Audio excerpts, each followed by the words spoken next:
Oke, yang presentasi hari ini sudah siap? Sudah join kah yang presentasi hari ini? Belum kah? Atau sudah?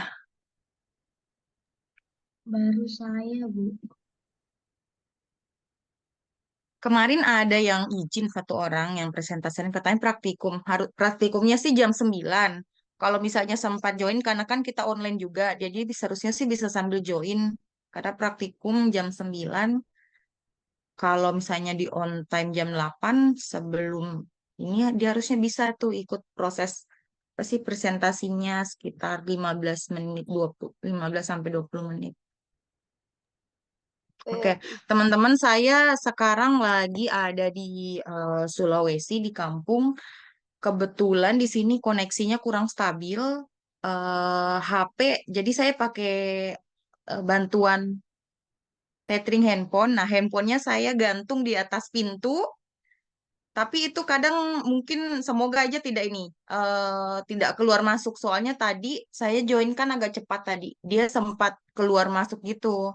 Nah, semoga aja tidak ada kendala karena koneksinya tuh kurang stabil, tidak konsisten. Kadang misalnya lancar saja Zoom-nya hari ini, besok kemungkinan tidak di jam-jam tertentu bisa, jam-jam tertentu tidak bisa gitu. Jadi semoga selama kita kuliah nanti aman karena saya tidak akan sadar nih nanti di tengah-tengah saya menjelaskan tidak akan sadar kalau misalnya koneksinya buruk.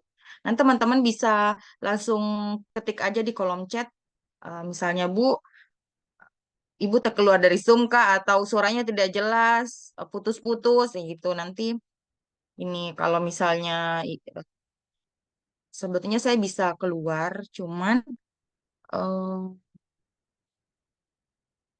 kendaraannya dipakai baik, maaf saya tidak bisa on cam, kalau on cam saya sedikit kesulitan. Oke, yang kelompok presentasi kalau sudah ready,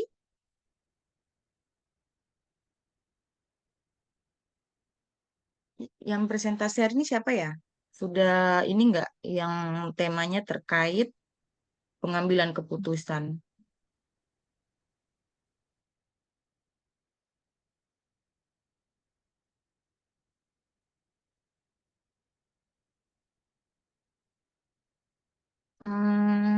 Ada yang tahu yang presentasi hari ini siapa? Dama itu, kah? iya Ibu, tapi anggota kelompok yang lain belum join, Bu. Berapa orang? 4 dengan saya. Empat. Iya, Empat. Oh, berarti karena ada satu yang izin tiga ya. Coba di WA lagi temennya untuk segera join ya. iya Ibu.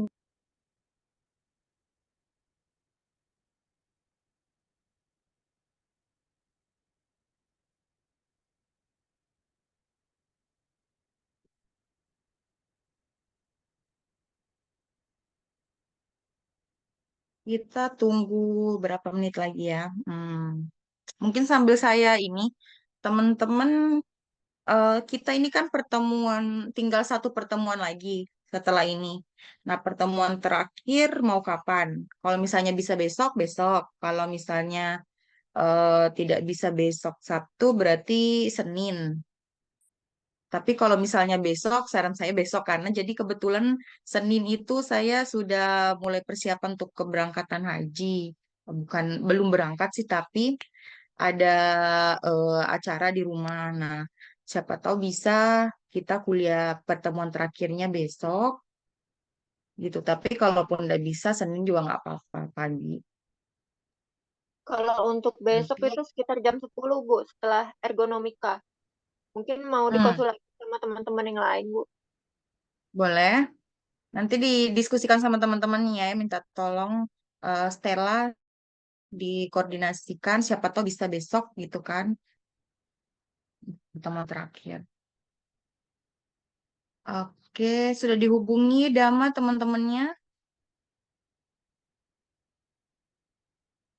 Sudah Ibu. Oke, kita tunggu dulu berapa menit, 5 menit lagi lah ya.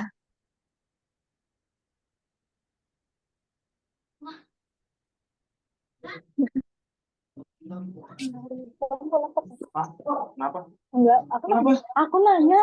Kenapa? Nggak ada bilang tadi. Dan aku nanya, kan nggak bola. Udah. Gua udah bilang. Salah. Bilang banget.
Yang mau presentasi sudah join kah? Sudah, Ibu.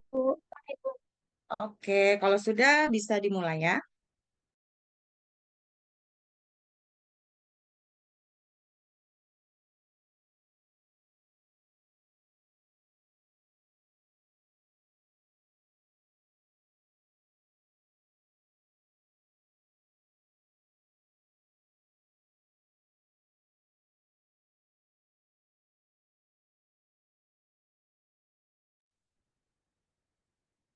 Bisa share screen kan, Dama? Boleh dimulai.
Ya, selamat pagi semuanya.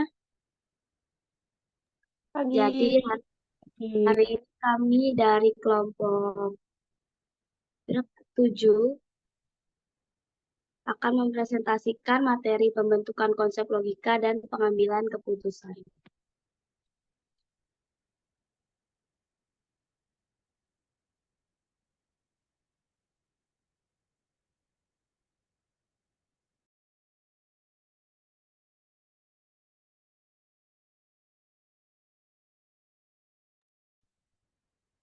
Pembentukan konsep.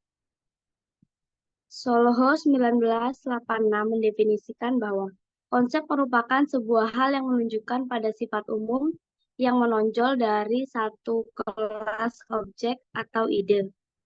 Konsep adalah semua sifat yang dihubungkan menggunakan aturan-aturan tertentu. Konsep juga bisa diartikan sebagai kejadian dengan sifat yang sama dengan objek atau kejadian lain. Pengertian ini dikemukakan oleh Hulse, Eget, dan Deise 1981. Melalui pengertian tersebut, maka kita bisa memahami bahwa yang dimaksud sebagai pembentukan konsep adalah proses pengelompokan atau mengklasifikasikan setiap objek, kejadian, atau sifat yang sama menjadi kerangka yang utuh.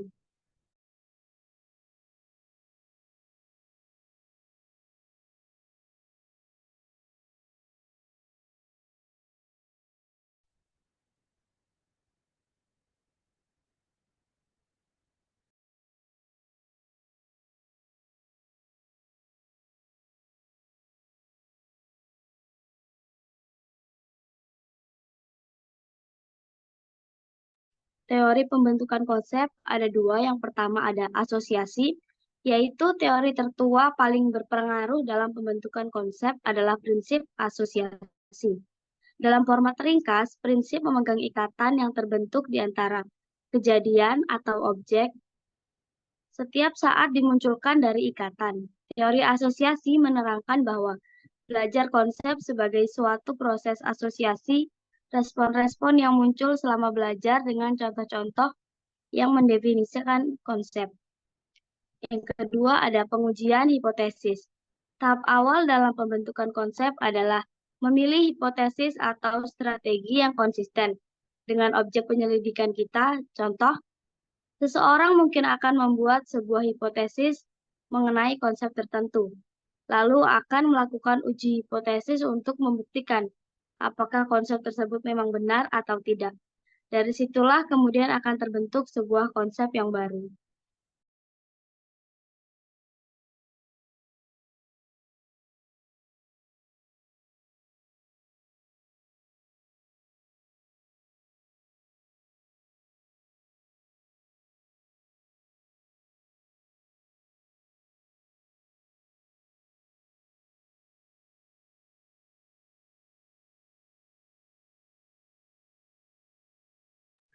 Proses pembentukan konsep yang pertama ada logika. Logika adalah ilmu berpikir dalam membentuk sebuah konsep. Biasanya akan muncul dalam berbagai macam argumen, baik dari kita sendiri maupun orang lain. Logika akan berusaha membangun konsep melalui berbagai macam argumen yang masuk akal dan saling terikat. Kedua, pengambilan keputusan. Pengambilan keputusan sebenarnya hampir mirip dengan kegiatan menyimpulkan sesuatu. Mulanya ada banyak data yang dikaji, yang dikumpulkan kemudian akan dikaji. Mana yang memang saling terhubung pengamatan dari setiap peristiwa tersebut dicatat, kemudian akan diputuskan atau disimpulkan. Yang ketiga ada pemecahan masalah. Kemampuan dalam memecahkan masalah ternyata juga bisa secara tidak sengaja menimbulkan konsep yang baru. Dengan adanya suatu permasalahan, diperlukan cara tertentu yang mungkin juga berbeda dengan cara sebelumnya.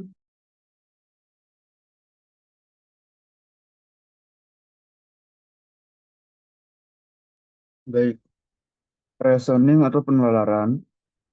Reasoning atau penalaran berasal dari kata nalar yang memiliki pengertian kegiatan yang memungkinkan seseorang berpikir logis. Oleh karena itu, terkadang penalaran juga disebut sebagai penalaran logis, yang dimana artinya penalaran dapat didefinisikan sebagai bentuk khusus dari berpikir dalam upaya pengambilan penyimpulan konklusi yang digambarkan premis yang berbeda-beda, berhubungan untuk mengambil simpulan dari beragam pengetahuan dan keyakinan mutakhir, serta mentransformasikan informasi yang diberikan untuk menelaah dan menghasilkan konklusi.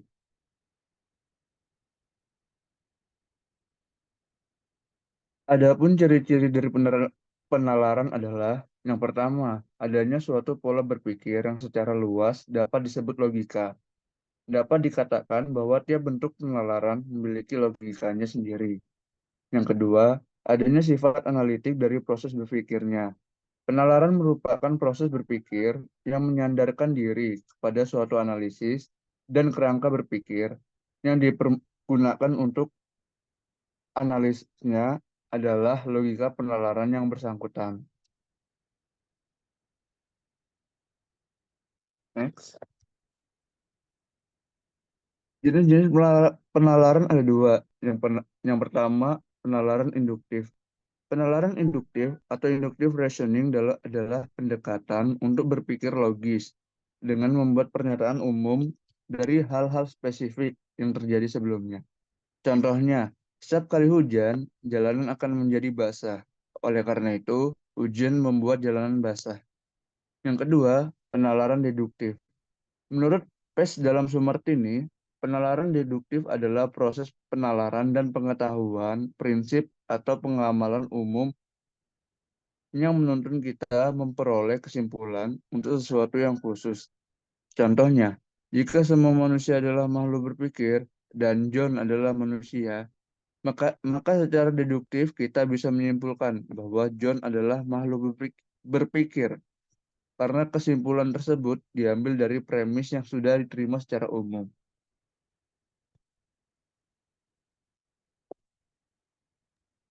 Berikutnya ada kerangka keputusan atau decision frames. Kerangka keputusan adalah suatu konsep tindakan, hasil, serta kontingensi pembuat keputusan yang diasosiasikan dengan pilihan tertentu. Kerangka keputusan adalah model mental yang digunakan individu untuk membuat keputusan. Kerangka keputusan ini melibatkan proses seperti mengumpulkan informasi, mengevaluasi pilihan, dan memilih tindakan yang paling memuaskan. Next. Yang kedua ada mengukur kemungkinan atau probabilitas. Pengukuran kemungkinan atau probabilitas adalah salah satu topik penting yang berkaitan dengan bagaimana manusia memproses informasi dan membuat keputusan dalam situasi yang melibatkan ketidakpastian. Ini melibatkan cara kita mengevaluasi dan memperkirakan seberapa mungkin suatu kejadian akan terjadi berdasarkan informasi yang tersedia. Pengukuran probabilitas dapat melibatkan berbagai aspek, yaitu termasuk estimasi subjektif dari kemungkinan suatu kejadian, menggunakan aturan matematika untuk menghitung probabilitas secara objektif, dan memperhitungkan faktor-faktor psikologis seperti bias kognitif dalam mengevaluasi kemungkinan. Next.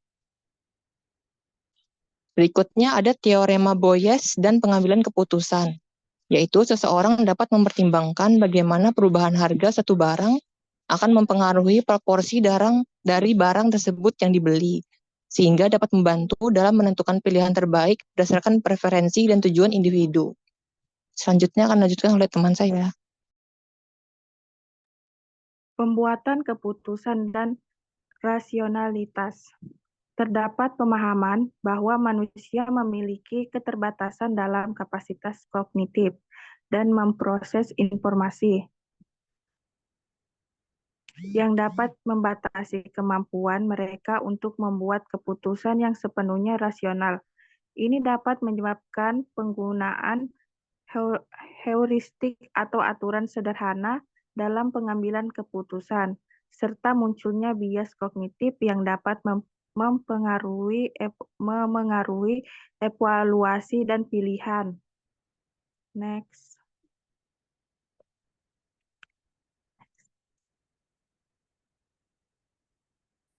Jadi, dalam pembuatan keputusan dan rasionalitas, menurut psikologi kognitif, penting untuk memahami bagaimana individu memproses informasi, mengolah keterbatasan kognitif, menghadapi pengaruh emosi, dan mengatasi bias kognitif untuk mencapai keputusan yang paling sesuai dengan tujuan dan preferensi mereka.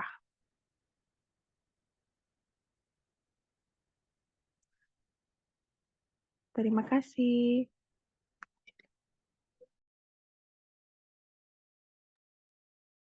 Oke, silakan lanjutkan proses diskusi tanya jawab. Boleh bertanya 3 orang ya.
Dama tolong stop share dulu ya.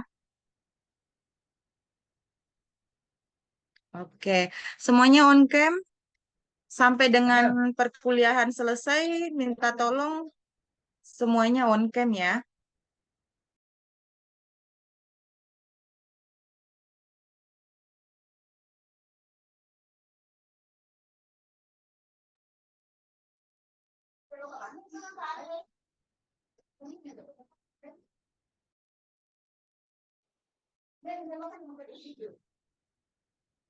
Stella, Angelina, Nana, Firda, Jasmine, Selina, Putri, siapa lagi? Angelina, Nana, ayo on cam.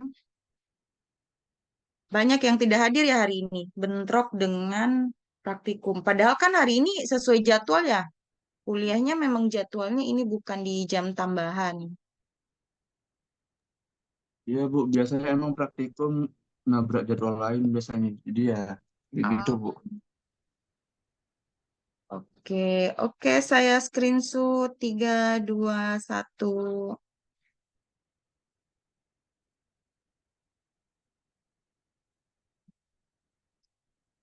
Oke, oke, silakan dilanjutkan proses kelompoknya Dama, tanya jawab. Semuanya dipertahankan aja on cam-nya. Ya, Oke, pertahankan. silakan dilanjut diskusi, boleh 2 sampai 3 pertanyaan, kemudian nanti kita akan diskusikan bareng.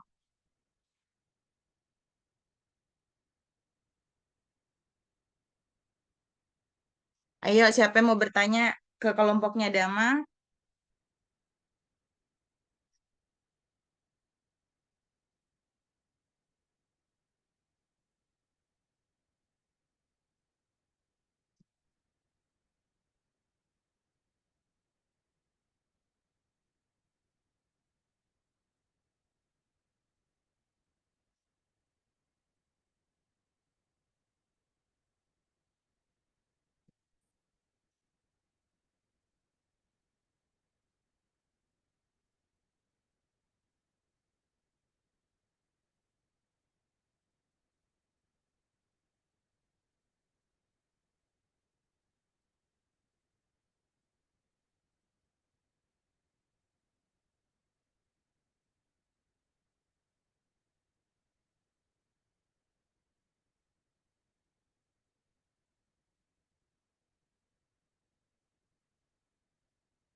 Ayo, tidak ada yang mau bertanya.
Ini ada yang bertanya ke kelompoknya Dana Aprilia.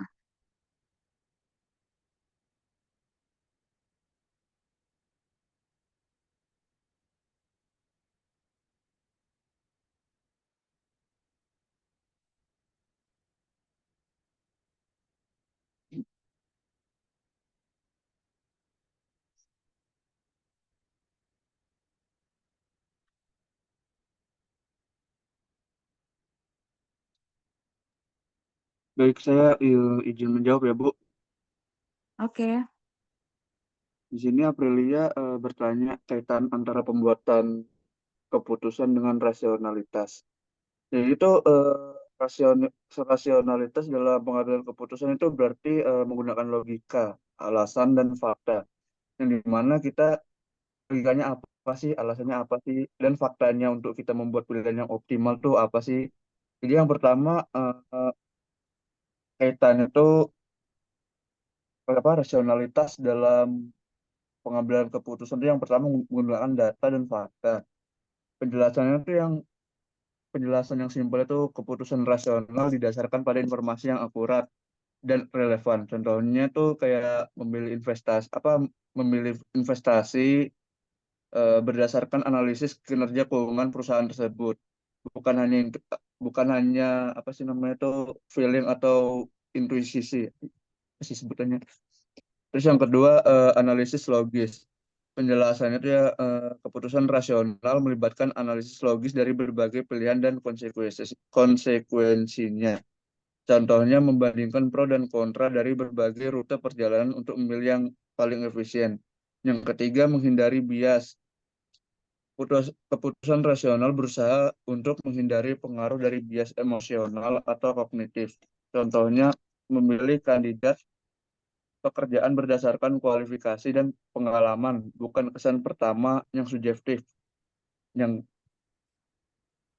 eh, kayaknya itu aja sih, Bu. Oke, terima kasih. Bentar, saya menambahkan lagi. Dengan menerapkan rasionalitas, pasti dalam membuat pengambilan keputusan itu bakalan lebih terinformasi dan optimal, mengurangi risiko kesalahan yang dapat disebabkan oleh keputusan yang impulsif atau berdasarkan intuisi.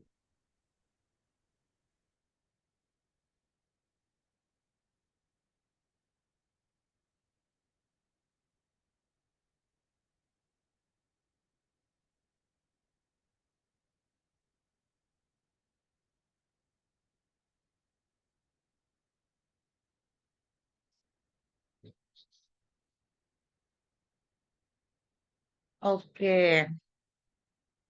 Oke, cukup jelas untuk penjelasan Chandra. Ada lagi yang mau bertanya Pak sama kelompoknya Chandra dan Dama?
Oke, tidak lagi yang bertanya?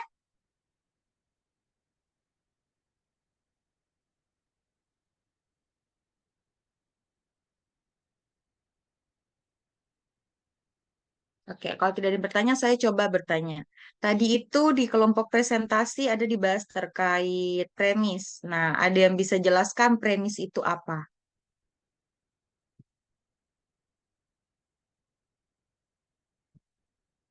Kak, saya cek slide-nya premis.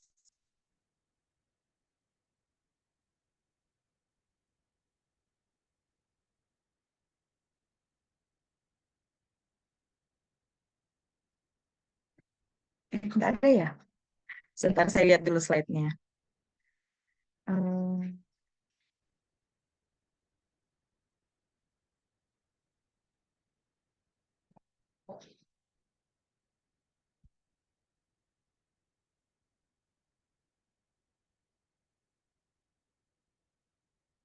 Oh, tidak ada ternyata. Oke, kalau tidak ada nanti saya akan jadikan pertanyaan di eh apa namanya slide presentasi yang akan saya coba share ke teman-teman.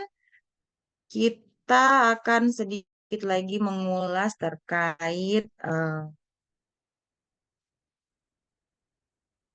pembentukan konsep logika dan pengambilan keputusan. Nah, kalau yang dijelaskan teman-teman tadi kan sudah konsepnya sudah dapat nih ya. Nah, kira-kira untuk dalam praktisnya bagaimana sih bagaimana pengambilan keputusan? Tidak ada ini bertanya nih, bagaimana cara mengambil keputusan yang baik itu seperti apa misalnya. Nah, kita, mm, oke, slide-nya sudah terlihat? Sudah, Ibu? Sudah, Sudah, Bu. Ibu. Sudah, oke. Pembentukan konsep logika dan pengambilan keputusan. Nah, dari proses pengambilan keputusan ini sebelumnya kita akan harus tahu dulu nih konsep dan logika itu seperti apa. Sebentar.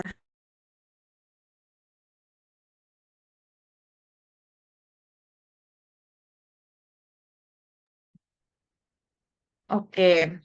eh, Terkait konsep dan logika. Nah, dalam hal pengambilan keputusan ini sangat erat kaitannya dengan logika. Karena ketika misalnya kita atau teman-teman nih dihadapkan suatu keputusan di mana kalian harus mengambil keputusan, misalnya mengambil keputusan di sarjana psikologi ini mau mulai mempersiapkan nih peminatannya kemana, psikologi industri kah, pendidikan, eh, klinis. Nah, pasti ini didasari dengan konsep-konsep yang namanya di dalamnya termasuk ke logika. Pasti itu ada pertimbangan-pertimbangan tertentu yang membuat teman-teman mengambil keputusan yang diyakini. Nah, putusan sendiri ini, pengambilan keputusan sendiri ini, semua orang umumnya akan mencari keputusan yang tepat, yang terbaik. Tapi terbaik versi masing-masing biasanya. Nah, eh, ada orang yang menganggap keputusan yang diambil sudah tepat, tapi ternyata ketika kita lihat dalam konteks secara global atau skala sini sosial, kadang dianggap keputusannya kurang tepat nih. Misalnya ada kadang bilang, wah keputusannya kurang tepat nih dia dalam memilih tempat eh, apa namanya, kosan misalnya. Nah, ini tentunya apa namanya proses-prosesnya didasari oleh eh, dasar-dasar atau pikiran-pikiran masing-masing yang terbentuk menjadi sebuah konsep. Nah, kita coba tadi teman yang presentasi sudah menjelaskan terkait terkait apa itu konsep, logika, dan di situ juga saya lihat sudah cukup bagus untuk yang diagram, yang pembentukan konsep logika. Nah, saya di sini menambahkan yang tidak, jadi saya akan hanya membahas yang tidak ada di slide teman-teman tadi. Nah, di sini ada pembentukan konsep. Jadi, konsep itu suatu gambaran mental, ide atau proses kognitif yang ada di dalam otak manusia. Nah, konsep itu dapat didefinisikan dari ciri-ciri, yaitu karakteristik suatu objek atau sebuah kejadian. Jadi, pembentukan konsep ini digunakan untuk kategorisasi objek yang mempunyai kesamaan dalam fungsi maupun sebuah struktur. Nah, konsep sebagai kumpulan atau seperangkat sifat yang dihubungkan oleh aturan. Jadi, konsep ini penggambaran dan penggambaran dari proses-proses yang ditangkap oleh mental kita, oleh apa namanya kognitif kita, dan ditangkap mulai dari materi sebelumnya kita sudah belajar, eh, visual dari mata, berarti dari panca indera, dari pendengaran. Ini kita pelajar di memori jangka pendek dan jangka panjang untuk proses penangkapan sehingga menjadi sebuah konsep. Jadi proses menangkap informasi sehingga menjadi sebuah konsep dan sebuah gambaran. Nah, pembentukan konsep adalah suatu proses pengelompokan, mengklasifikasikan sejumlah objek, peristiwa, atau ide serupa menurut sifat-sifat atau atribut nilai tertentu yang dimiliki ke dalam suatu kategori. Jadi, hmm, sebenarnya teman-teman udah berjelas nih. Jadi intinya kita cukup harus tahu dulu nih sebelum kita ke proses pengambilan keputusannya. Sudah tahu nih pembentukan konsep itu, pengelompokan atau pengklasifikasian berbagai objek atau berbagai peristiwa-peristiwa yang kita hadapi.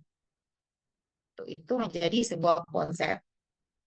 Ada tadi juga jelaskan kalau nggak salah tadi slide-nya ada asosiasi. Jadi menguatkan pasangan tepat dari stimulus dengan respon yang mengidentifikasinya sebagai konsep. Jadi asosiasi ini penguatnya. Non penguat terhadap pasangan yang tidak tepat dari sebuah stimulus dengan respon untuk mengidentifikasi sebagai konsep. Jadi asosiasi ini penguat dari konsep. Nah, oke. Kita sudah tahu apa itu konsep, ya kan? Nah, sekarang kita harus tahu nih logika. Kalau konsep itu, nah sekarang kalau dari logika, proses berpikir dan logika adalah dua hal yang berbeda sebetulnya. Jadi konsep ini tuh proses berpikir, logika itu kan sesuatu yang umum ya, kalian pasti sering lah mendengar kata-kata, coba logikakan, pikir secara logis gitu kan. Nah, kira-kira proses berpikir kan itu sering sekali tuh keluar dua kata yang sama. Coba berpikir secara logis, berpikir secara logis. Dan di sini ternyata berpikir dan logika adalah dua hal yang cukup berbeda. Jadi semua orang mampu berpikir, tapi kesimpulan seseorang mungkin berbeda. Ada yang logis dan ada yang tidak logis. Nah, ini kaitannya dengan logika. Jadi setiap orang mampu berpikir, tapi ada yang berpikir menggunakan emosi. Kadang ketika orang mengambil keputusan berpikir pakai emosi, tidak pakai logika gitu kan. Itu kan cenderung biasanya orang akan misalnya menyesali perbuatannya atau menyesali keputusan yang sudah diambil gitu. Atau mungkin ternyata keputusan yang diambil dari berpikir yang kurang logis ini ternyata hmm, kurang tepat di lingkungan masyarakat. Oke, itu cukup kita tahu terkait uh, konsep berpikir. Nah, konsep logika. Membahas terkait logika menggunakan konsep dari, nah ini yang mau tadi saya tanyakan. Jadi logika itu, kalau kita bahas logika, menggunakan konsep filsuf Aristoteles, beliau memperkenalkan sistem penalaran argumen atau sering disebut dengan silogisme. Ada yang dikatakan premis. Di sini ada premis mayor, ada premis minor. Nah, saya mau tanya, teman-teman tahu nggak apa itu premis mayor dan apa itu premis minor? Coba saya tanya ke teman yang presentasi aja karena kan kalian yang mempelajari materi terkait ini ya.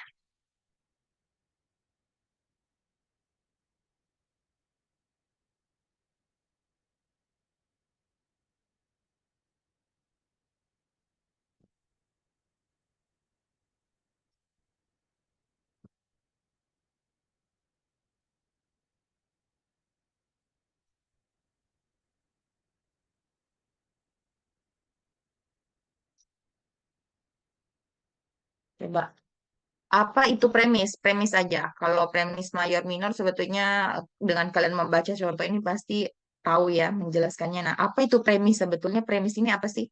Sebelum kita lanjut, kalau dari Aristoteles kan itu memperkenalkan silogisme. Jadi silogismenya itu ada premis mayor, ada premis minor. Setahu saya, ini juga ada di psikologi umum. Nah, coba ada yang tahu nggak premis itu apa? Premis itu asumsi ya, Bu. Oke, ya, betul. Premis ini adalah asumsi, asumsi, betul, media. Bentar, yang presentasi hari ini kelompoknya, media sudah kan? Iya, sudah, Bu. Oke, oke. Buat jadi pembelajaran lagi ya, jadi itu asumsi. Nah, coba kita lihat di sini ada premis mayor dan premis minor. Premis mayor, ini kita pakai konsep logika ya teman-teman. Jadi saya mengajak kita biar, nah karena kita belajarnya terkait konsep logika, sekarang kita mencoba dari konsep ini kita melogikakan. Nah, dari premis mayor, semua laki-laki adalah makhluk hidup. Premis minornya, Chandra adalah laki-laki. Maka konklusi atau kesimpulannya adalah apa? Coba diketik kolom chat. Maka Chandra adalah makhluk Atau ada hidup, yang, Bu. oke, Chandra adalah makhluk hidup. Betul. Eh, kok Chandra? Iya. Sebenarnya saya terinspirasi dengan namamu, tapi ternyata beda ejaan ya. Oke. Oke. Selanjutnya, premis mayornya, jika saya bekerja selama seminggu, maka saya akan mendapatkan cukup uang untuk ke pantai. Kemudian premis minornya, saya akan bekerja selama seminggu. Nah, maka konklusinya adalah,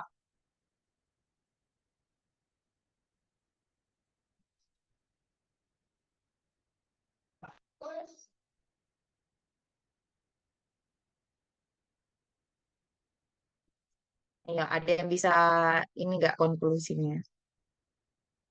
Kalau tadi yang ini, Chandra sudah jawab, semua laki-laki adalah makhluk hidup, Chandra adalah laki-laki, Chandra adalah makhluk hidup. Kalau konklusi yang kedua ini, Maka saya akan mendapatkan duit jika saya bekerja, Bu. oke, betul Chandra. Nah, yang disampaikan Chandra juga benar. Nah, biasanya ini di sini saya juga ada tuliskan karena itu saya akan mendapat cukup uang untuk di pantai. Kalau Chandra, saya akan mendapatkan duit jika bekerja. Nah, dari sini kita bisa lihat nih, sebetulnya konsep logika berpikir atau kesimpulan setiap orang itu akan berbeda. Dia akan melihat dari berbagai sisi. Setiap orang tuh pasti akan melihat dari sisi-sisi yang berbeda. Mungkin kalau saya melihatnya misalnya, karena misalnya jika saya bekerja selama seminggu saya akan dapat uang, saya akan kemudian, karena itu saya buat kesimpulan, karena itu saya akan mendapatkan cukup uang untuk ke pantai. Jadi dari sini saja kita bisa lihat bahwa setiap orang tuh punya kesimpulan dari apa sih, dari informasi-informasi yang didapat dia akan punya kesimpulan yang sebenarnya kesimpulannya sama tapi cukup kalimatnya yang biasanya berbeda.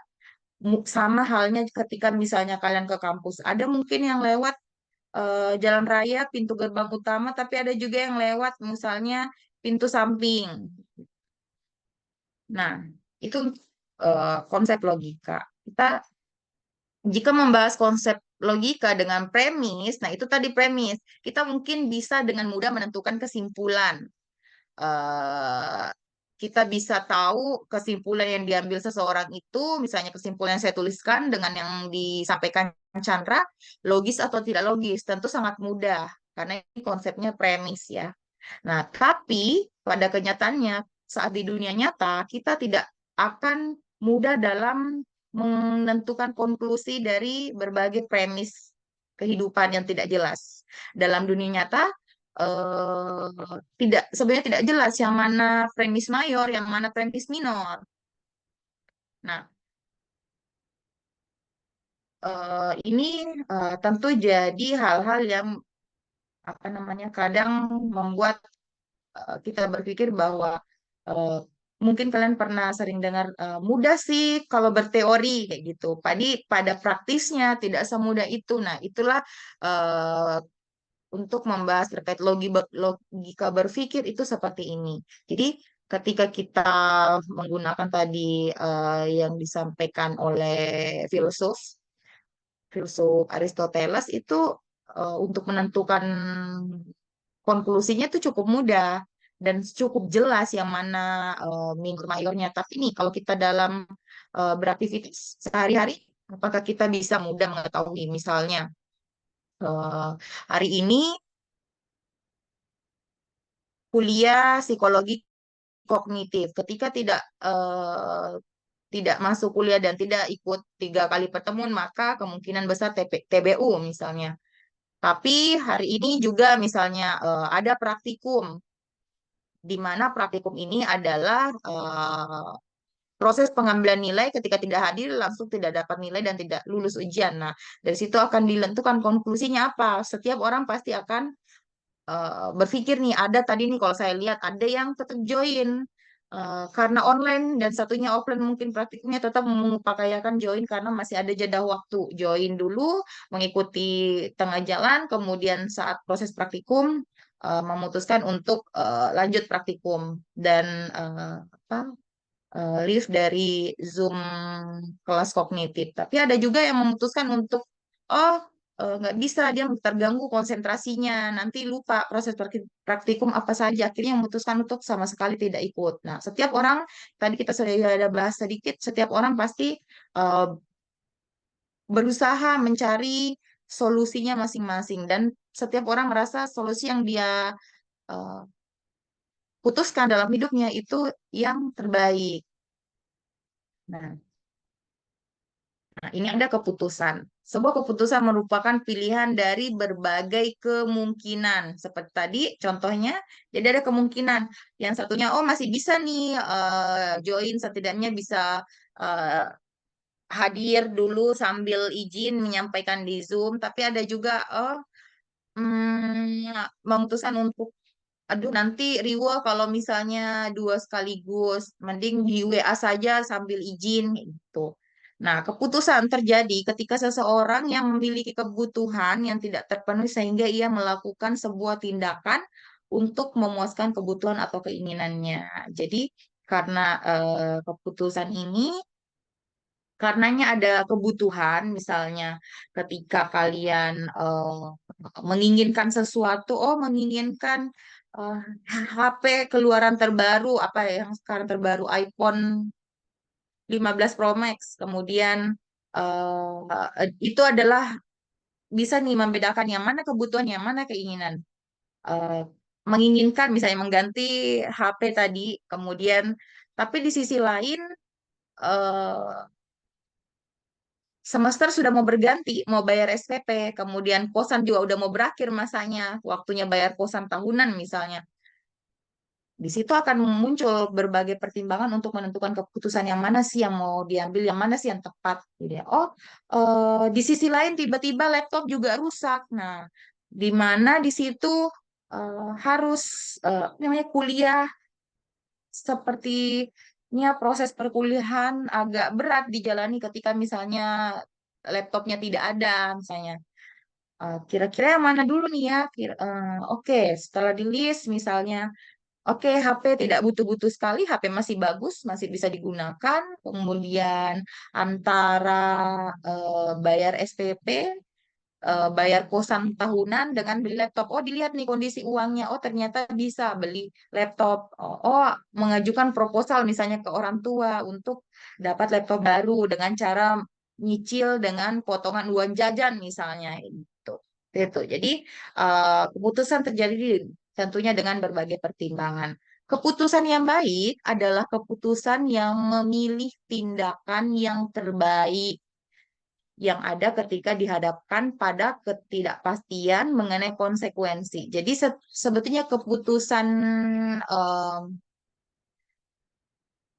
keputusan itu adalah pada dasarnya setiap orang pasti akan selalu mengambil keputusan terbaik dan menurut dirinya. Nah, ini ada kata menurut dirinya ya teman-teman, kita harus garis bawahi. Ketika misalnya kita melihat seseorang mungkin mengambil keputusan yang kurang tepat bagi kita, kita harus pikir lagi. Mungkin dia sudah mengalami berbagai pertimbangan, bisa karena dia yang menjalani, dia yang eh, tahu kondisi hidupnya. Jadi kita harus pahami di situ. Ada misalnya mungkin orang apa? Mungkin saya cerita terkait dulu saya kuliah magister sudah semester akhir, ada teman yang mengundurkan diri dari profesi psikologi pendidikan. Di situ semua orang pasti merasa keputusan yang diambil tuh salah, tidak tepat gitu.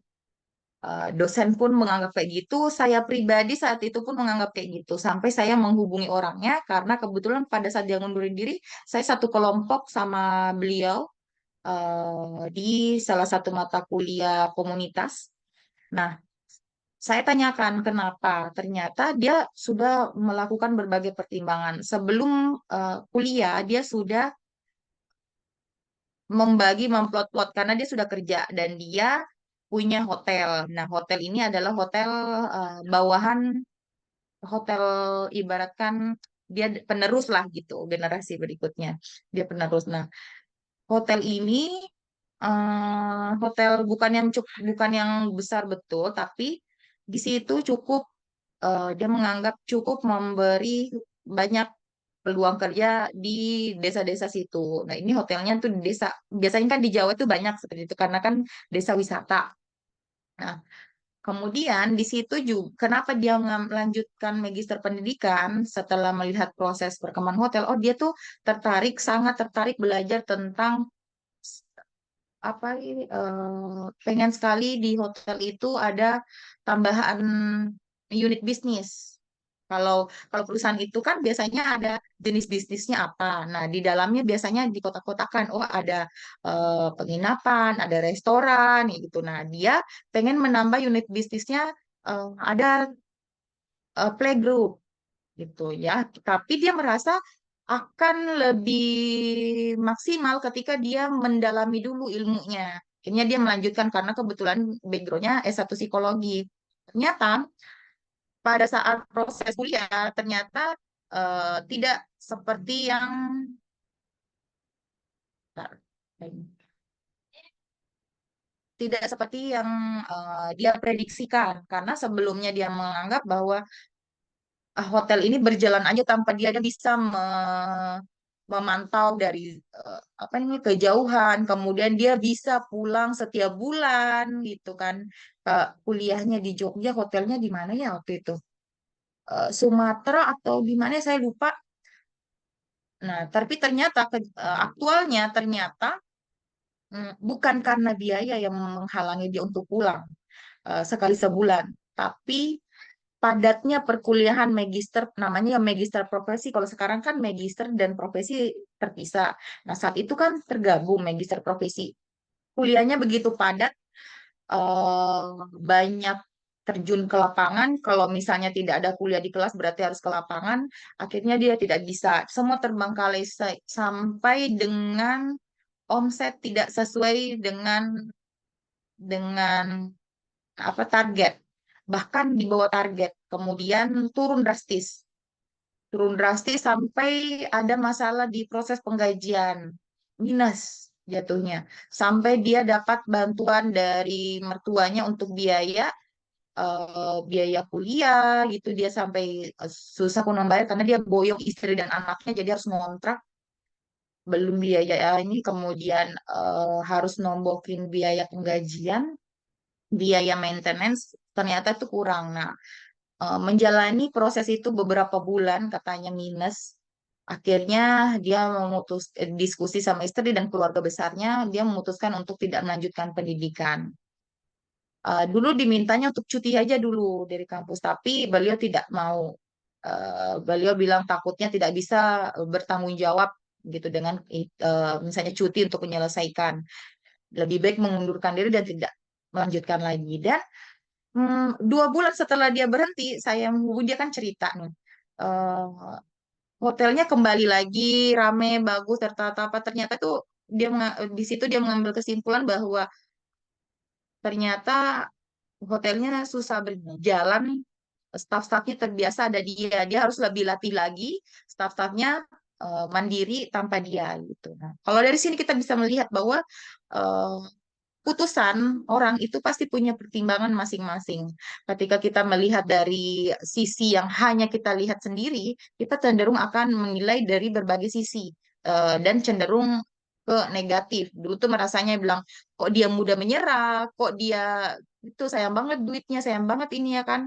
Tapi ternyata dia keluar situ, dia memikirkan ternyata banyak kepala rumah tangga yang harus dibiayakan, apa, menopang hidupnya di situ. Kemudian dengan dia berhenti, ternyata dia masih bisa menjalankan sesuai cita-citanya. Di hotelnya itu bertambah unit bisnisnya, ada playground dengan cara dia belajar otodidak, baca buku, dia sudah menerbitkan buku, kemudian dia banyak ikut workshop, banyak diskusi dengan pakar-pakar profesional, ya gitu. Jadi dia bilang dari proses kuliah itu, meskipun dia tidak dapat ijazah, dia sudah melalui proses pendidikannya, hanya dia tidak menyelesaikan tugas akhirnya.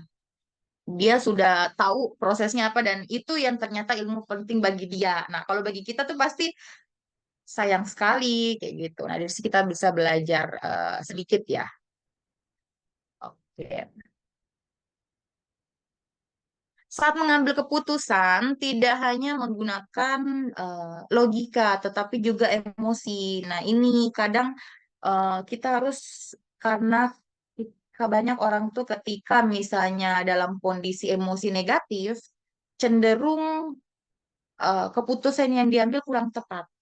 Nah, teman-teman mungkin kalau lagi kondisi marah, misalnya dalam Islam sendiri tuh, ketika kita marah, itu kita tidak boleh mengambil keputusan.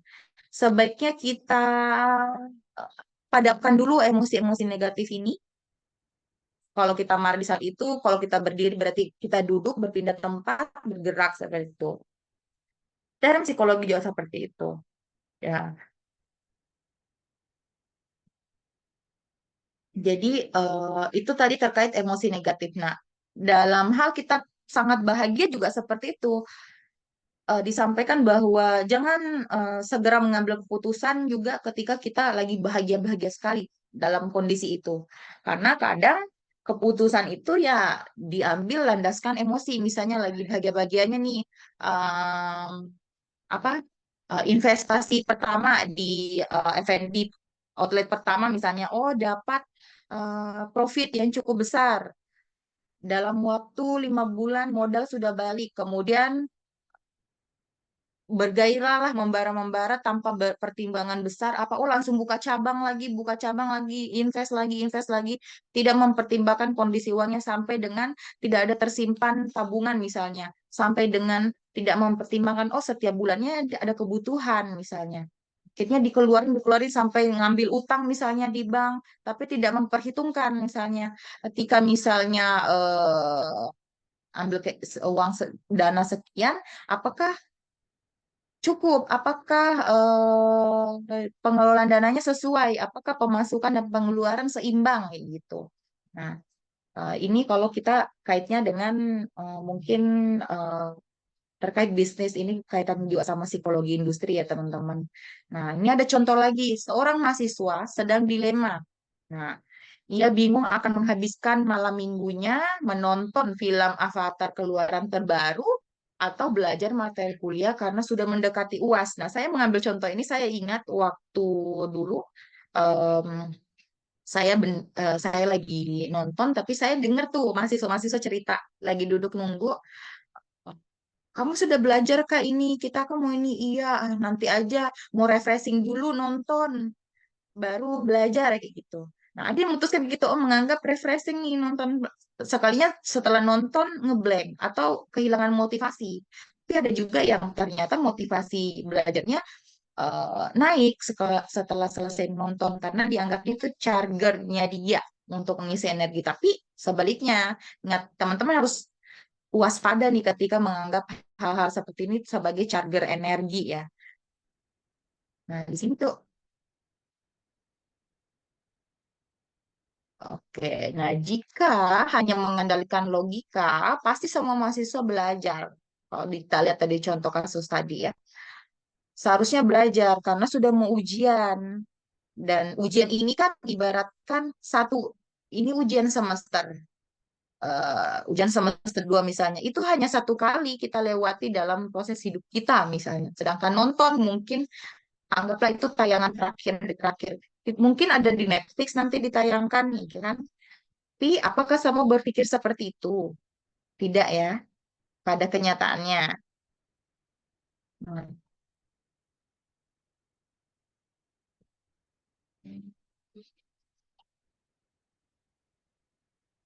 Nah,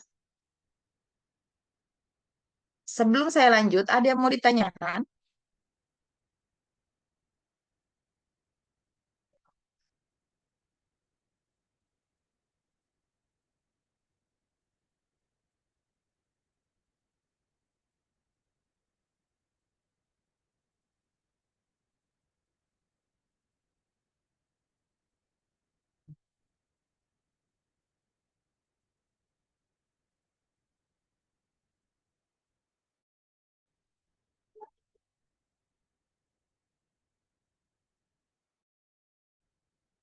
Tidak ada ya? Oke, nah emosi mempengaruhi pembuatan keputusan. Sebenarnya ini dari hasil penelitian teman-teman, saya pernah baca jurnalnya. Ternyata pada saat buat slide ini saya baru sadar pas lihat, ternyata saya lupa mencantumkan sumber jurnalnya. Nah, kalau dari hasil penelitian ada yang mengatakan bahwa emosi itu mempengaruhi pembuatan keputusan dan ini ada banyak penelitiannya. Kalian bisa cari. Asumsinya, pembuatan keputusan dilakukan untuk mencapai tujuan dan tujuan tersebut bersifat emosional ataupun mengejar kebahagiaan. Pada umumnya itu, setiap orang tuh pasti ini ingin mencapai, membuat keputusan dan tujuannya untuk kebahagiaan diri. Nah, emosi biasanya mengganggu pembuatan keputusan yang rasional, baik emosi positif maupun emosi negatif. Emosi positif bahagia, emosi negatif, sedih misalnya, atau lagi di bawah tekanan, dan lain sebagainya. Nah, eh, itu bisa mempengaruhi kita dalam membuat keputusan rasional. Saya tadi udah berikan contoh ketika misalnya dia sangat bahagia-bahagianya karena dapat profit yang besar, ternyata keputusan yang diambil mungkin kurang tepat, kemudian ada yang lagi keadaan tekanan misalnya, mengambil keputusan tidak secara logis. Nah, setiap orang mengetahui keharusan untuk, misalnya nih ada nih, setiap orang tuh tahu harus menabung di masa depan. Karena misalnya nih, nilai rupiah terus turun, nilai dolar terus naik, kebutuhan terus bertambah, harga-harga bahan pokok terus meningkat, biaya pendidikan semakin mahal. Nah, dari situ orang-orang tahu kalau mulai dari sekarang atau mulai dari masih muda harus mulai menabung.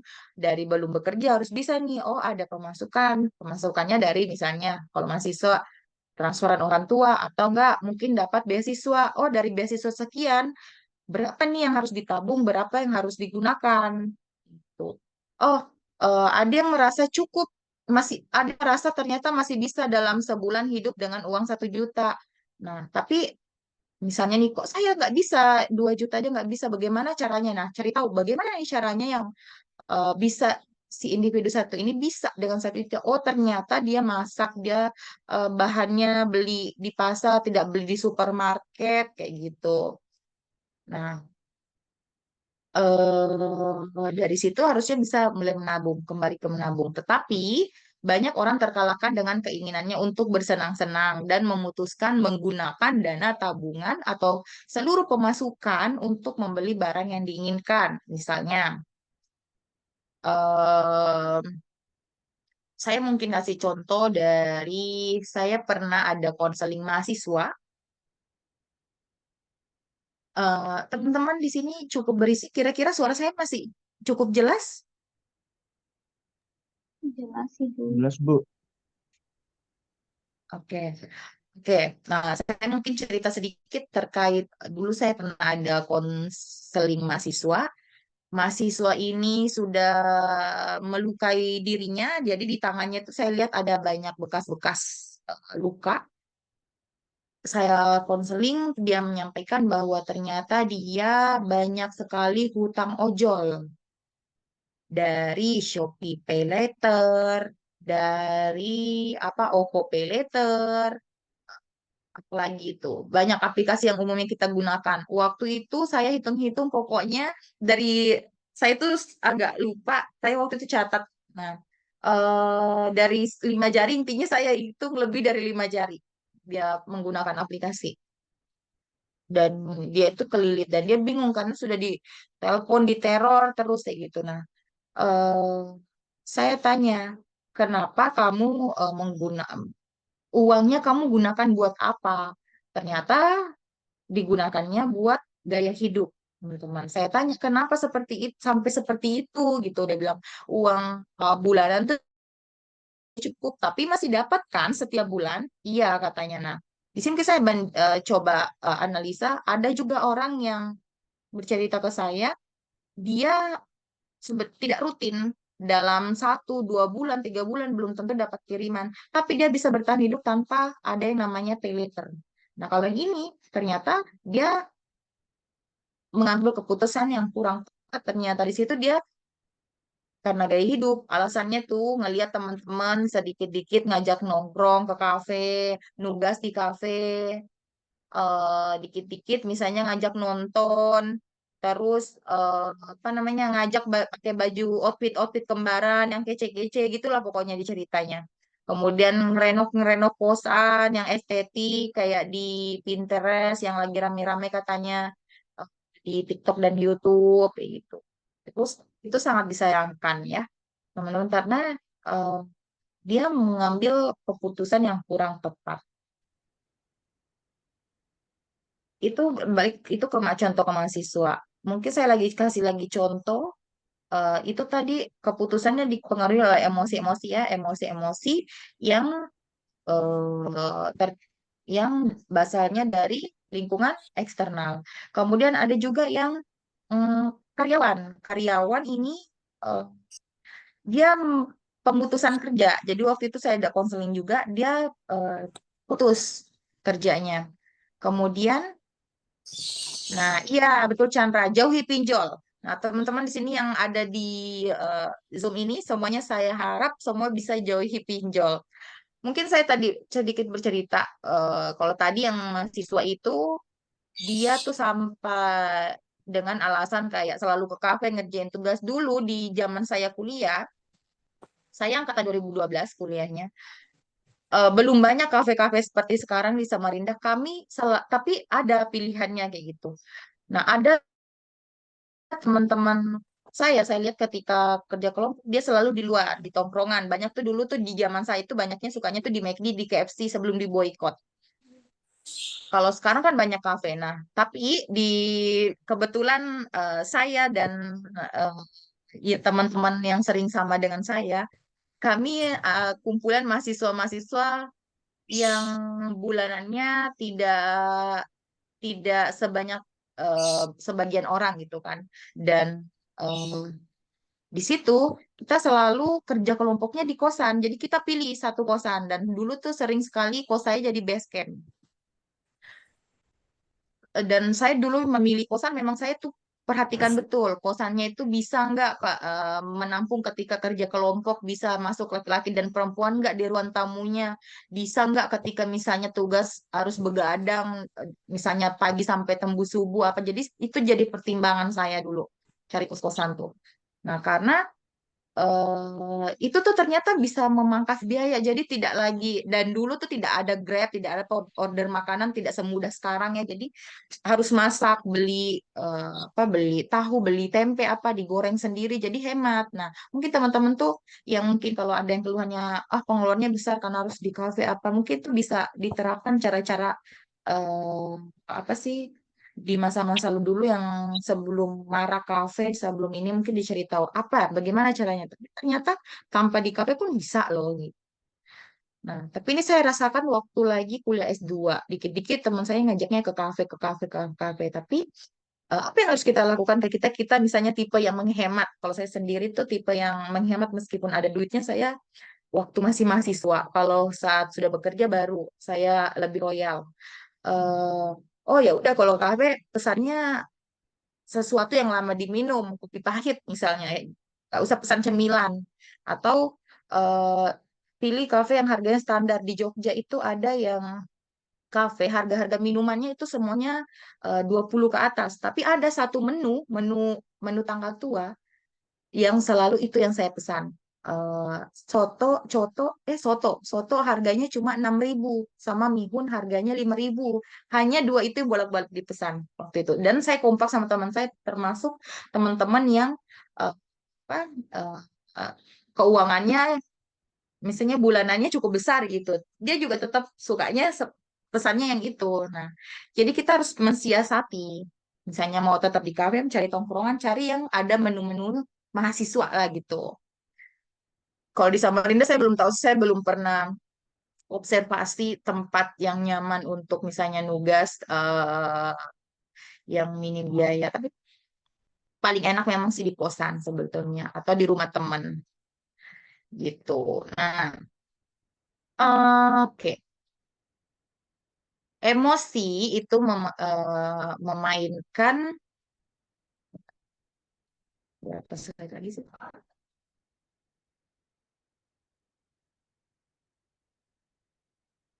Oke. Nah, emosi memainkan peran adaptif sekaligus disfungsional dalam proses pembuatan keputusan. Nah, dalam proses pengambilan keputusan, di sini ada eh, fight or flight.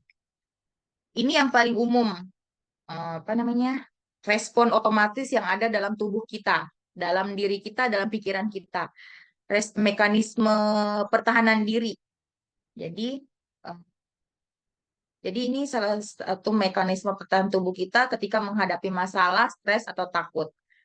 Ketika kita dihadapkan proses pengambilan keputusan, kita cenderung pasti ada jenis-jenis keputusan yang membuat kita stres, takut, cemas ya kan teman-teman. Mungkin misalnya nih, lulus ini udah mulai harus maunya apa ya, mau lanjut S2 kah, mau kerja kah, atau apa, atau enggak ada di lingkungan pertemanan.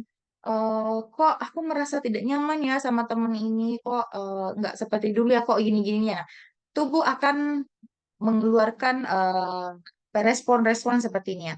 Peran emosi dalam responnya itu adalah, bentar, responnya ini kita bisa lihat di sini di gambar, cenderung misalnya badan bergetar, misalnya nih ciri-cirinya ketika kita harus apa sih, indikasi-indikasinya lah ketika harus mulai menentukan respon ini, memilih respon ini. Ciri-cirinya misalnya dalam situasi kita misalnya tubuh bergetar, itu badan memucat, tubuh mucat, kemudian mata, pupil terbuka lebar, jantung berdegup kencang, misalnya tidak berdegupnya ini ya, bukan bukan berdegup seperti pada umumnya. Nah, kalau misalnya tidak berdegup kan juga bahaya itu. Perlu dipertanyain karena kan yang tidak berdegup harusnya orang yang sudah meninggal. Tuh. Nah, ini nih ketika muncul respon-responnya, kita harus biasanya sudah mulai menentukan ya. Peran emosi dalam pengambilan keputusan saat terancam sistem emosi di otak akan, nah, sistem yang ada di otak kita akan mengeluarkan pertahanan diri dengan cara bertahan atau pergi.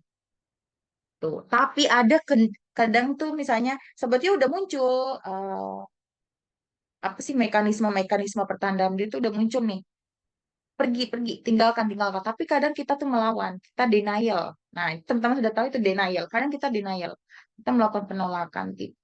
Sudah seharusnya ini hati kecil bilang eh, pergi, jangan di sini lagi, tapi diri sendiri bilang enggak harus masih di sini, harus bertahan. Ini cuma karena akunya aja yang baperan, atau enggak ini hanya karena akunya aja yang kurang antisipasi misalnya gitu. Nah akan memungkinkan.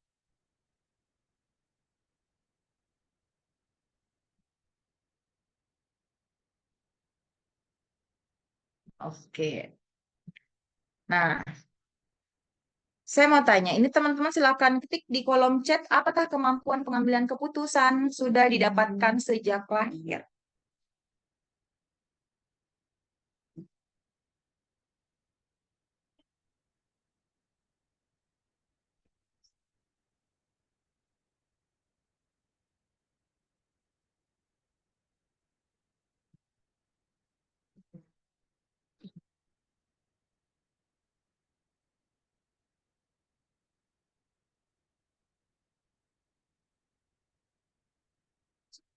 Coba diketik di kolom chat.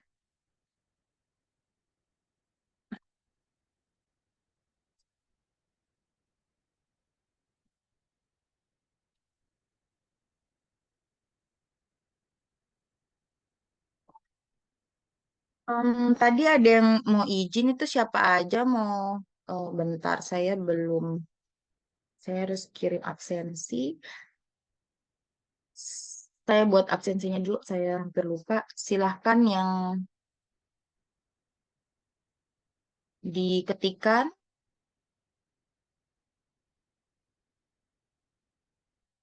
di kolom chat, apakah pengambilan keputusan, kemampuan dalam mengambil keputusan, kemampuan kita ini sudah ada sejak lahir.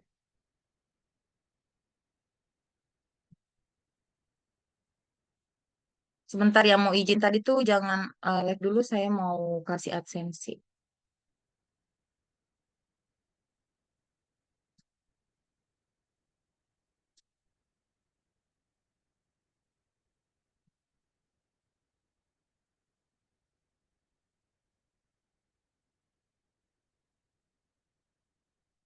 Oh.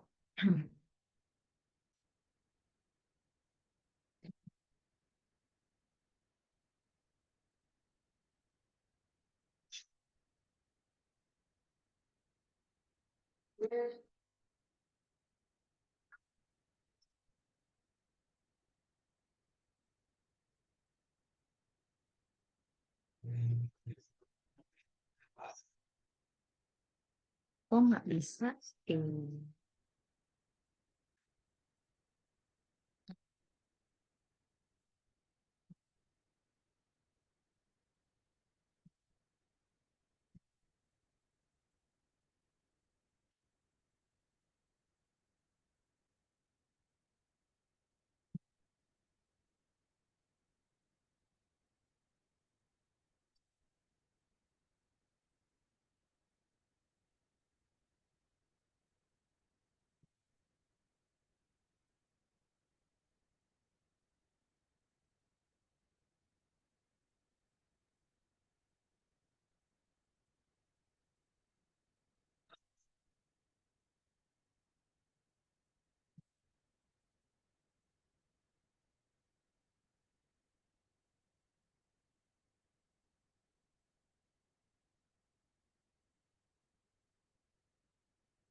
Hmm.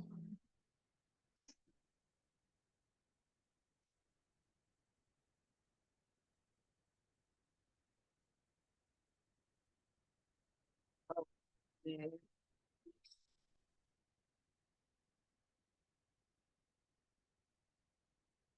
Oke. Itu saya sudah kirim link absensi.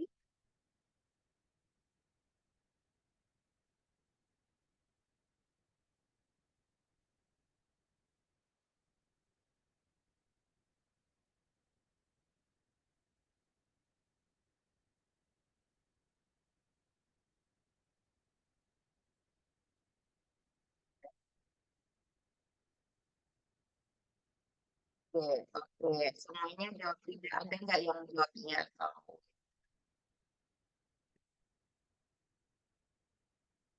Katanya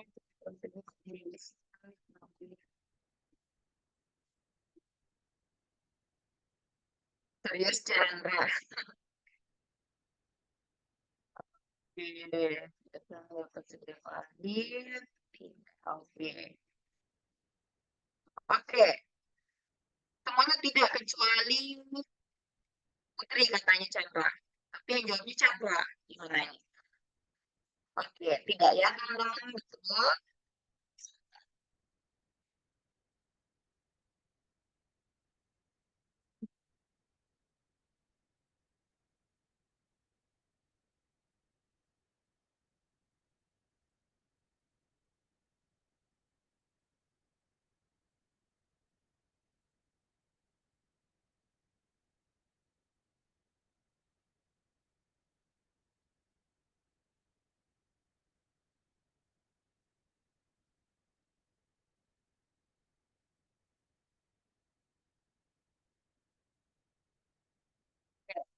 pengambilan keputusan itu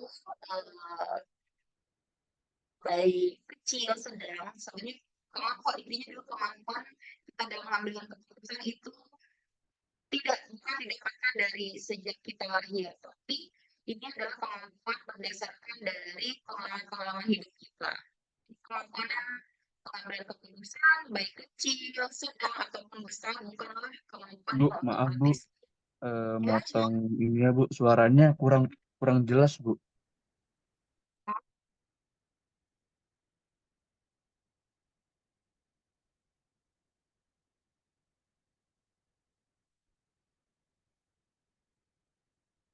sekarang gimana? Masih Bu, suaranya kayak kresek-kresek gitu Bu.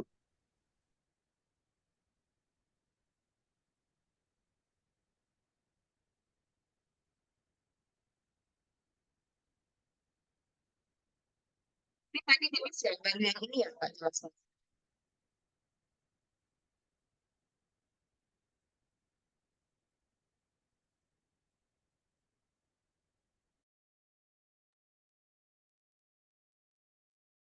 Kalau sekarang Masih Bu, itu kayak apa? Kayak suara mic ketindihan gitu nah Bu. Jadi kayak meredam suaranya.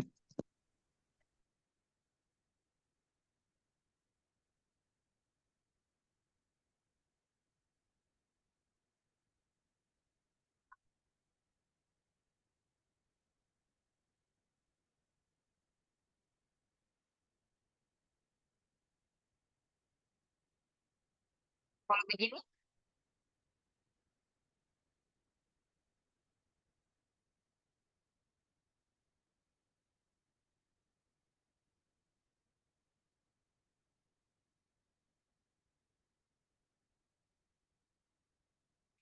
jadi masih nggak kalau masih coba saya pakai dengan pakai.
Oke,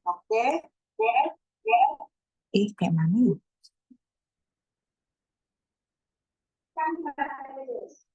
Oke, kalau sekarang suara saya sudah jelas? Jelas, Bu.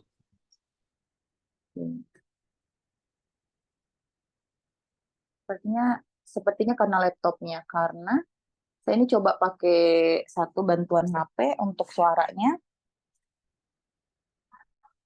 Oke, kedengaran ya? Dengaran Bu. Oke, kita lanjut. Sebenarnya ini slide terakhir. Ya enggak sih, slide terakhir. Ya, slide terakhir. Nah, kemampuan kita dalam proses pengambilan keputusan itu tidak didapatkan dari kecil ya teman-teman. Baik itu keputusan kecil, keputusan sedang, ataupun keputusan yang cukup besar. Nah, kemudian ketika kita dihadapkan pada sesuatu, bagaimana sih cara mengambil keputusan yang tepat misalnya. Sebetulnya setiap orang tuh punya caranya masing-masing. Nah, namun ini ada saya rangkumkan.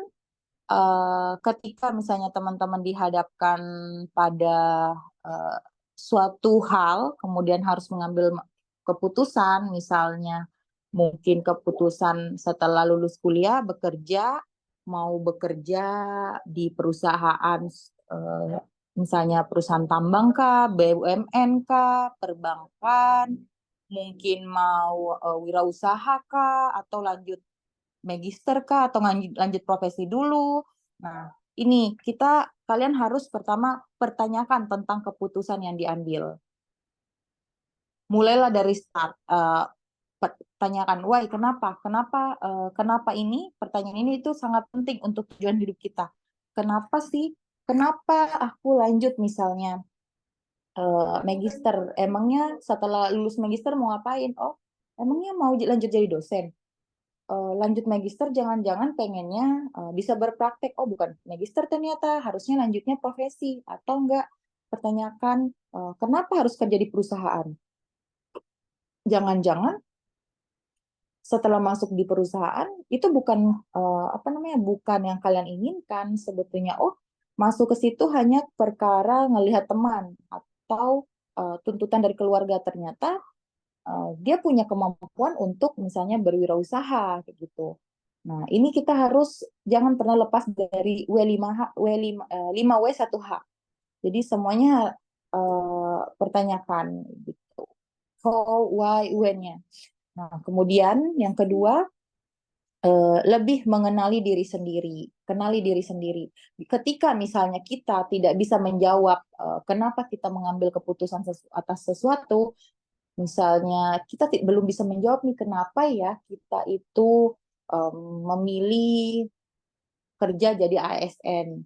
Jangan-jangan belum mengenal diri sendiri lagi. Sudah mencari-cari tahu why-nya tapi tidak ketemu. Nah, jangan-jangan tidak kenal diri sendiri. Kita harus tahu cita-cita kita apa, value diri kita apa, kita mau apa gitu. Jadi dalam proses pengambilan keputusan tidak bisa lepas dari hal ini. Kemudian cari informasi lebih dalam tentang masing-masing alternatifnya. Jadi alternatif solusi misalnya ketika misalnya jadi ASN, ketika masih jadi ASN, tapi orang tua misalnya maunya kalian jadi wirausaha, apa solusinya gitu? Atau enggak ketika keluarga menginginkan kalian kerja di perusahaan, tapi kalian memilih untuk berwirausaha, mungkin bisa disampaikan ke keluarganya. Kalau misalnya kalian bisa misalnya bertahan di situ, kalian bisa memberi pembuktian gitu, atau enggak mungkin saya ambil contoh di masa pandemi, banyak orang-orang yang dilakukan pemutusan kerja, ada yang dirumahkan. Jadi dirumahkan itu dilematis sekali dulu orang-orang yang dirumahkan itu. Dipecat tidak, dipekerjakan juga tanda tanya gitu, karena diistirahatkan. Tapi kayak itu memang salah satu, lagi-lagi ini masalah bisnis ya, itu salah satu perusahaan untuk menjaga karyawannya, karena sebetulnya mencari karyawan itu kan butuh biaya lagi, waktu, tenaga gitu kan. Jadi ditahan dulu, tapi masih tanda tanya nih, apakah perusahaan masih bisa berjalan seperti biasanya dengan profit yang melebihi target atau tidak ya gitu kan. Itu biasanya salah satu pertimbangan, ada di antara banyak pertimbangan lain. Nah, misalnya balik lagi ke karya dirumahkan, cari alternatif solusi. Apakah hanya diam menunggu? Di sisi lain apa mengundurkan diri saja gitu. Oh, tapi nggak mau juga, masih cinta sekali sama perusahaannya dan sudah nyaman gitu. Misalnya ketika kita nyaman, biasanya orang kalau udah nyaman fit sama organisasi atau perusahaan itu, dia mau besar kecil gajinya itu kan besar kecil itu balik ke individu. Bagaimana individu bagaimana kita bersyukur, bagaimana kita mampu mengelola keuangan gitu kan. Nah, ada orang yang itu standar tapi dia merasa nyaman. Nah, ketika dia nyaman dan fit di organisasi, dia akan susah sekali melepaskan.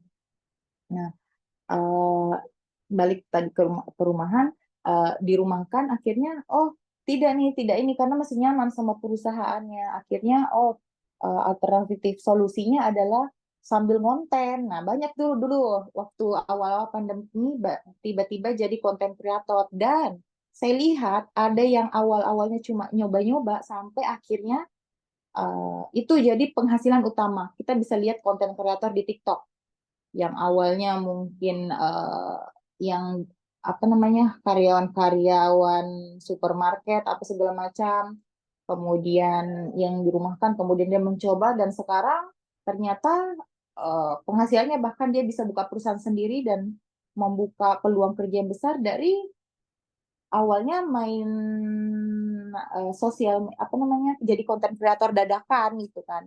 Jadi mencoba hal-hal mencari alternatif solusi. Nah, hal-hal eksternal tidak bisa kita kontrol. Hal-hal seperti apa itu? Biasanya yang tidak bisa kita kontrol, perkataan orang lain, lingkungan kita, apa sih, kondisi cuaca. Kalau kita bahas alam, cuaca kita bisa tidak kontrol, tidak bisa kita kontrol perkataan orang lain, persepsi orang lain, kita tidak bisa kontrol apa namanya orang tua kita pun misalnya teman kita gitu. Tapi yang dapat kita kontrol itu perilaku kita. Nah, jadi dalam proses pengambilan keputusan kita harus karena kita tahu misalnya kita harus sadari bahwa kita yang bisa kita kontrol adalah perilaku kita. Kita harus bisa berarti melakukan pengendalian diri, bagaimana cara mengontrol diri.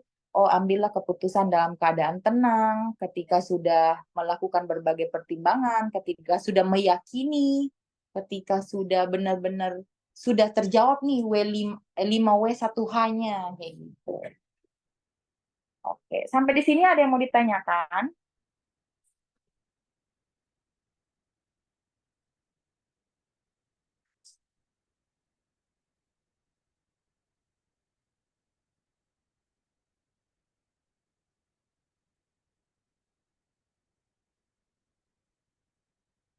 Bu, saya mau nanya, Bu.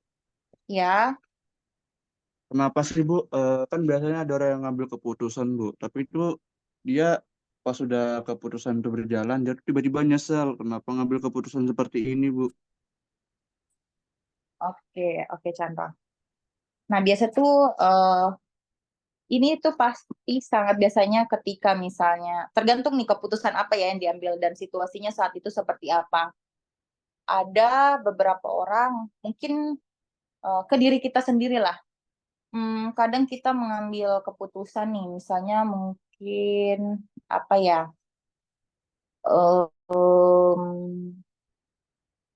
Saya mungkin ambil ke diri saya misalnya. Saya mengambil keputusan untuk jadi dosen praktisi di semester ini. Kadang mikir ini tepat atau enggak untuk saat ini saya mikirnya karena jadinya tidak bisa terlalu fokus untuk ngajarnya di mana saya lebih suka ngajar offline. Tapi di kondisi lain saya harus berangkat ibadah. Sebenarnya ini enggak ya kadang tiba-tiba nih kadang tiba-tiba nyesel. Nyeselnya adalah aku ini saya ini berdosa nggak ya ketika misalnya kondisi mengajar seperti ini total nggak ya? Bagaimana saya bisa memantau apa yang saya sampaikan beneran dipahami dan dicerna oleh mahasiswa. Saya dibayar, misalnya saya dibayar ketika saya tidak total berarti saya berdosa. Kadang muncul penyesalan. Tapi di sisi lain keputusannya di situ adalah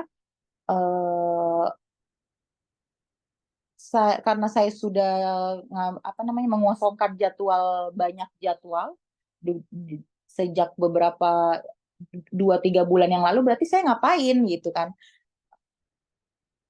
Sedangkan saya pikir saya harus selalu bermanfaat gitu kan. Ketika stuck nanti jatuhnya biasanya kalau kita udah istirahat belajar jadi males gitu. Nah, saya suka mengajar itu karena jatuhnya terpancing untuk terus belajar. Nah, itu tentunya biasanya berarti di penyesalan-penyesalan ini muncul ada penyesalan yang beneran penyesalan kalau saya menganggapnya itu penyesalan lewat seperti yang keputusan jadi dosen praktisi di saat saya harus berangkat ibadah itu penyesalan lewat aja karena ternyata ketika dipertimbangkan oh banyakan positifnya.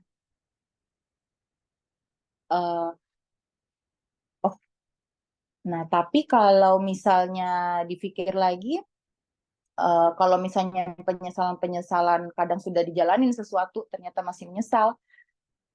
Bukan yang penyesalan lewat seperti saya sampaikan tadi, kadang tuh kan biasanya banyak orang tuh kuliah misalnya. Kuliah nyesel ngambil jurusan tertentu. Coba dicek yang 3 tadi, jangan-jangan dia sebenarnya belum mengenali kebutuhan dia apa. Jangan-jangan dia sebetulnya tidak tahu keputusan yang diambil itu tujuannya apa. Dia jangan-jangan sebenarnya tidak mengenali dirinya sendiri atau enggak menyesal masuk ke perusahaan A. Padahal di awalnya tuh dia udah memutuskan itu. Coba kita gali lagi. Jangan-jangan dia sebelum masuk ke perusahaan itu ambisinya tuh cuma perusahaannya keren, tapi dia tidak mencari tahu value perusahaan itu sesuai nggak dengan dirinya. Dia fit nggak dengan proses bisnis yang ada di perusahaan itu? Ternyata enggak. Nah, itulah yang biasanya munculkan penyesalan. Lagi-lagi nih kalau mungkin kita akan balik tergantung keputusan apa yang diambil biasanya. Nah, kalau itu mungkin contoh-contoh. Paling banyak tuh kalau perusahaan yang paling banyak tuh saya lihat banyak penyesalan tuh karena dia tidak fit sama organisasi. Mungkin teman-teman bisa cari tahu tentang fit organisasi. Sebenarnya industri sekarang banyaknya nyari karyawannya yang fit sama organisasi.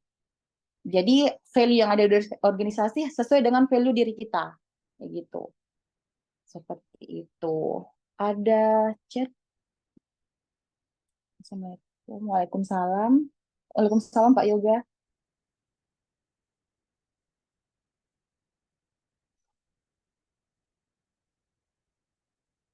Oke, saya nggak di Samarinda Pak, saya di Sulawesi karena saya sebetulnya haji keberangkatannya di Sulawesi. Nah, masih persiapan sih di sini untuk keberangkatan tuh. Beberapa hari lagi saya berangkat.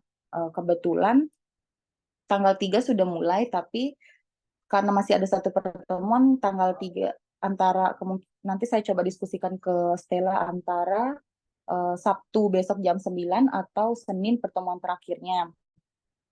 Tapi soalnya karena Senin itu saya sudah mulai prepare, tapi belum menuju ke asrama sih. Cuma ada acara sebetulnya untuk persiapan haji ini. Itu sih, tapi sekarang saya sudah nggak di Samarinda. Dan saya di kampung, jaringannya di sini agak susah. Itu. Oke, teman-teman ada lagi yang mau ditanyakan?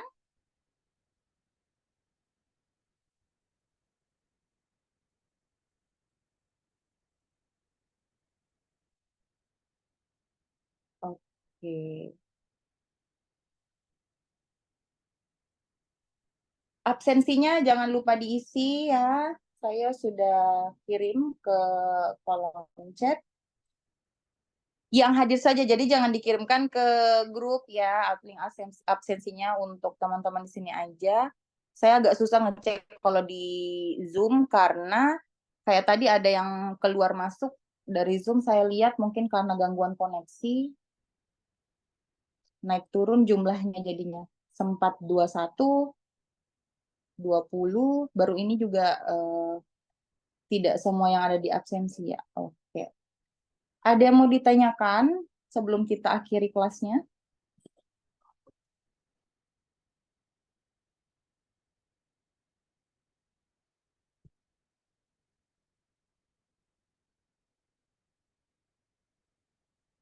Kebetulan karena ada kelas lagi ya jam 10. Baik. Semuanya silahkan on cam. Saya kira tadi bertahan on cam ternyata dimatiin ya. Oke. Oke.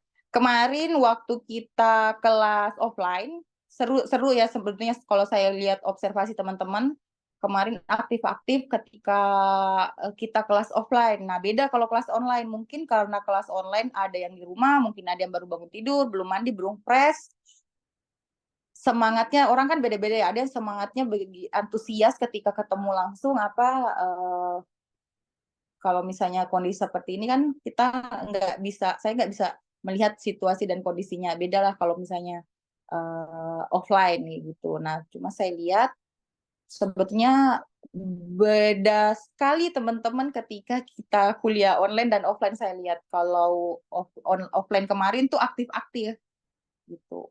Sama beda lagi juga saya lihat ketika kelasnya yang akhir-akhir kemarin dengan akhir-akhir kemarin agak siang, bukan jam 8, dengan yang selalu jam 8. Jam 8 itu saya biasanya nunggu sampai setengah jam baru kita mulai kelas, karena kadang baru 5 orang yang datang. Nah, kalau kemarin kita mulai di jam 9, saya lihat tuh semuanya udah pada datang.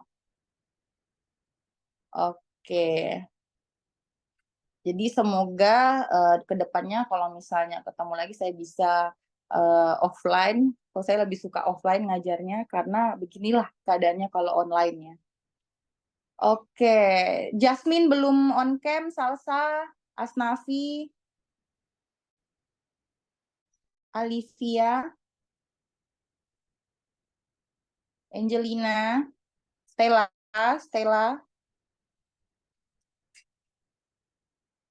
Oke, nah ini wifi di kos juga kurang stabil. Oke. Saya juga jaringan di sini, HP saya harus gantung di atas pintu. Makanya saya agak susah ketika misalnya chat-chat WA apa, soalnya HP-nya harus dinaikin di atas pintu. Oke, saya screenshot ya. Di saya cuma ada satu layar. Saya on cam, kameranya gelap. Oke, Jasmine. Oke, 3, 2, 1.